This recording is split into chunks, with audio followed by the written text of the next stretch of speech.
میرے بچپن کے کھلونوں میں سے ایک کھلونا لگ بھگ 40 سال پرانی کار۔ یہ کار سعودی عرب سے لائی گئی تھی اور اس کی شان و شوکت ہی الگ تھی۔ پاکستان میں تو یہ کھلونے دستیاب ہی نہیں تھے۔ اس دور میں پلاسٹک کے بجائے لوہے سے بنے کھلونے ملتے تھے جو بہت پائیدار ہوتے تھے۔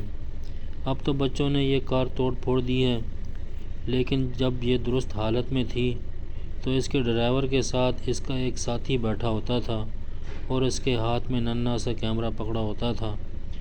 ڈرائیور کے ہاتھ اسٹیئرنگ کے ساتھ اٹیچ تھے۔ کار کے چلتے ہی کار کی ہیڈ لائٹس آن ہو جاتیں اور کار کے میکینیکل سسٹم کی وجہ سے اسٹیئرنگ کے گھومنے کے ساتھ ہی ڈرائیور کے ہاتھ بھی گھومتے اور یوں لگتا کہ سچ مچ ہی ڈرائیور کار چلا رہا ہے۔ اس وقت یہ ہمارے لیے بھی ایک حیران کن بات تھی کہ گاڑی کے آگے ہاتھ رکھ دیں یا آگے کوئی چیز آ جائے تو یہ گاڑی خود بخود ریورس ہو جاتی تھی۔ آج کل تو یہ چیز چائنا کے کھلونوں میں عام ہے، تاہم اس دور میں یہ ہمارے لیے بڑی حیران کن بات تھی۔